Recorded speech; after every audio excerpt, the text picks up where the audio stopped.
జై శ్రీరామ్ అందరికి. ఇప్పటిదాకా రేవంత్ ప్రెస్ మీట్ చూసినాను. మిత్రుడు ఒకసారి నరేంద్ర మోడీ గారిని బడే బాయ్ అన్నాడు, వాళ్ళ గుజరాత్ మోడల్ చాలా బాగుంది అన్నాడు, అట్టనే తెలంగాణ చేసుకుంటా అన్నాడు.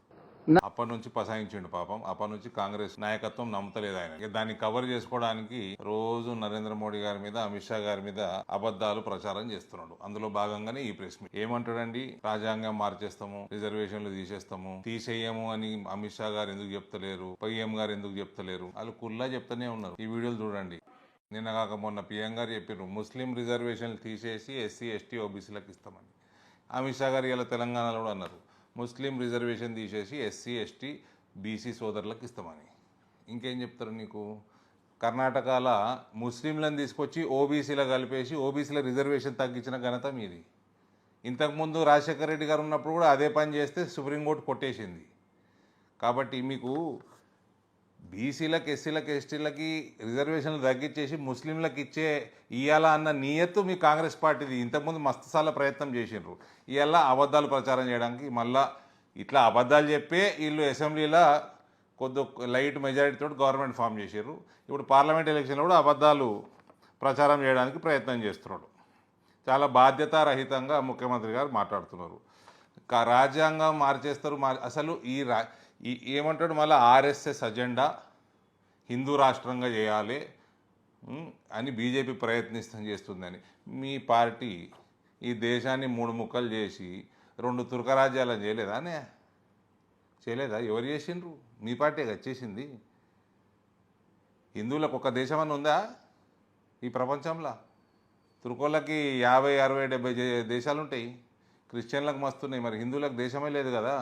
తమరు పార్టీ చేయబట్టి హిందువులకు దేశం లేకుండా అయిపోయింది ఈ ప్రపంచంలో. హిందువులకు పౌరసత్వం ఇద్దామన్నా కూడా మీ పార్టీ వాళ్ళు వ్యతిరేకమే. కానీ రోహింగ్యాలకి బంగ్లాదేశ్ వాళ్ళకి ఇద్దామంటే ఎగురుకుంటూ ఇస్తామంటారు. ఇలా ప్రియాంబుల్, రాజ్యాంగం యొక్క ప్రియాంబుల్ని ఒకసారి మార్చిండ్రు. ఆ ఘనత మీ కాంగ్రెస్ పార్టీది. 42వ అమెండ్మెంట్లా ప్రియాంబుల్ మార్చేసి సెక్యులర్ పదం, సోషలిస్ట్ పదం చేర్చింది మీ ఇందిరాగాంధీ గారు. రాజ్యాంగం ఎవరు మార్చారు? మా ప్రధానమంత్రి గారే బీసీ. ఆయన ఎస్సీ ఎస్టీ బీసీల రిజర్వేషన్ పెంచుతామంటున్నాడు. ఆయన ఎకనామికల్ వీకర్ సెక్షన్స్కి అగ్రవర్ణాలలో ఉన్న పేదల కోసం 10% రిజర్వేషన్ తెచ్చిన ఘనత నరేంద్ర మోడీది. మేము రిజర్వేషన్లు పెంచుతున్నాము, ఎక్కడ తీసేస్తున్నాము? అన్నీ రేవంత్ 6 గ్యారెంటీలని మభ్యపెట్టనీకే, ఎవరు అడగకుండా తప్పుదో పట్టనీకే ఇవన్నీ చెప్పకు. 6 గ్యారెంటీల సంగతి మాట్లాడు. నువ్వు మాట్లాడేది ఉంటే నువ్వే అంటివి డిసెంబర్ 9 500 రూపాయల బోనస్ అని, అటే బాయ్. 100 రోజులలో అన్ని ఇంప్లిమెంట్ చేస్తామంటివి, అటే బాయ్. ఇప్పుడు 15 ఆగస్టు అంటావు, ఆ దేవుడి మీద ఒట్టు అంటావు. సెప్టెంబర్ 17 అంటావు, ఈ దేవుడి మీద ఒట్టు అంటావు. దేవుళ్ళ మీద ఒట్లేసుకుంటూ తిరుగుతూ ఉన్నావు నువ్వు. ఇది అయిపోయినాక బీజేపీ బీఆర్ఎస్ని ఎందుకు అటాక్ చేస్తలేదు? ఉట్టి కాంగ్రెస్ బీఆర్ఎస్ని అటాక్ చేసి వాళ్ళని గద్దె దింపినాం. మేము వాళ్ళని గద్దె దింపినాము. మీదేదో ఫ్లూక్గా మీరు వచ్చేసిండ్రు ఇక్కడికి నారోగా. ఇక మా జీవన్ రెడ్డి గారు ఏం చెప్పుకుంటే తిరుగుతున్నారండి? జీవన్ రెడ్డి గారు మీది 11 సార్లు ఎమ్మెల్యే నిలబడ్డారు, ఇది 3వసారి ఎంపీ నిలబడుతున్నారు. ఇప్పుడు ఆల్రెడీ మీరు ఎమ్మెల్సీ ఉన్నారు. ఇంకో 1.5 సంవత్సరాలు 2 సంవత్సరాలు మీకు ఎమ్మెల్సీ ఉన్నది. మీరు ఏం చెప్పుకుంటే తిరుగుతున్నారండి? గల్ఫ్ బోర్డు పెడతాం అంటున్నారు. రాష్ట్ర ప్రభుత్వం చేత గల్ఫ్ బోర్డు పెట్టిస్తామంటున్నారు. నిజాం షుగర్ ఫ్యాక్టరీ తెరిపిస్తామంటున్నారు. ఈ 2 రాష్ట్ర ప్రభుత్వం చేసే పనులు కదా. మరి మీకు పార్లమెంట్ నిలబడాల్సిన అవసరం ఏంది? పార్లమెంట్ ఓట్లు అడగాల్సిన అవసరం ఏంది? మీరు ఇవన్నీ చెప్తేనే కదా రాష్ట్రంలో మీకు ఓట్లు వేసారు. మళ్ళీ పార్లమెంట్ ఓట్లు ఎందుకంటే 2 రాష్ట్ర ప్రభుత్వం పనులు ఇవి, కేంద్ర ప్రభుత్వంతో పనులు కావు. మీరు అసెంబ్లీ ఎలక్షన్ అయినప్పటి నుంచి పార్లమెంట్ కి నిలబడతామని తయారైతా ఉన్నారు. జనవరిలోనే మీకు ఖరారైపోయింది మీరే క్యాండిడేట్ అని. అప్పటి నుంచే మీ పేరే వినబడుతుంది. మరి ఎందుకు పెట్టియలేదు అప్పుడు గల్ఫ్ బోర్డు? షుగర్ ఫ్యాక్టరీ ఎందుకు తెరవలేదు? షుగర్ ఫ్యాక్టరీ కోసము మీ కమిటీ వేసిన కమిటీ, మీరేసుకున్న కమిటీయే. మీరు కూడా ఉన్నారా? శ్రీధర్ బాబు వాళ్ళందరూ వచ్చినప్పుడు మెట్టిపల్లిలా రైతులందరూ కింద కూర్చోబెట్టారు. మీరు పైన కూర్చోబెట్టి కింద ఏమన్నారండి? 2025 డిసెంబర్ నాటికి తెరుస్తామన్నారు. మళ్ళీ ఇప్పుడు ముఖ్యమంత్రి తోటి నేను 4 రోజులలో తెరిపిస్తా, వాల్యుయేషన్ ఏపీఎన్రీ మొత్తం ఫ్యాక్టరీది 4 రోజులలో తెరిపిస్తా అని చెప్పినాక ముఖ్యమంత్రిని బతుకులాడుకొని వచ్చి ముఖ్యమంత్రికి వచ్చి బాసర అమ్మవారి మీద ఒట్టు సెప్టెంబర్ 17 వరకు తెరుస్తాడు. మరి మీ కమిటీ 2025 డిసెంబర్ అంటది. మీరు ఇప్పుడు ఎలక్షన్ల కోసం సెప్టెంబర్ 17 అంటారు. ఎందుకంటే అబద్ధాలు ఆడుతున్నారు? జీవన్ రెడ్డి గారు మీరు 15 ఎలక్షన్లు, మీరు జీవితంలో ఇది 15th ఎలక్షన్. ఇది అబద్ధాలు చెప్పుకుంటే నడిపిస్తారా? ఇంకా ఒక దిక్కేమో హిందువులకి పౌరసత్వం వద్దంటారు, బంగ్లాదేశ్ రోహింగ్యాలకు పౌరసత్వం ఈమని తిరుగుతున్నారు మీరు సిఐఏకి వ్యతిరేకం, ఎన్ఆర్సీకి వ్యతిరేకం, యూనిఫామ్ సివిల్ కోడ్కి వ్యతిరేకం, మీరు పాపులేషన్ కంట్రోల్కి వ్యతిరేకం, ఆర్టికల్ 370 తీసేసుడికి వ్యతిరేకం, ట్రిపుల్ తలాక్కి వ్యతిరేకం. ఈ దేశాన్ని 3 ముక్కలు చేసేసి 2 ఇస్లాం రాజ్యాలు చేసేసినాక కూడా మీకు నిద్ర పడతలేదు. ఇక్కడ హిందువుల్ని బతకనియరు. మీరు ఎంతగానో దిగజారిపోతారు మీరు ఓట్ల కోసం. అసలు మీరు చెప్తున్న 2 పనులు Nizam sugar factory plus Gulf board రాష్ట్ర ప్రభుత్వంతో పెట్టిస్తాను వాళ్ళు. మీకు పార్లమెంట్ ఎలక్షన్ నిలబడడం ఎందుకు, మీరు ఓట్లాడకూడదు ఎందుకు?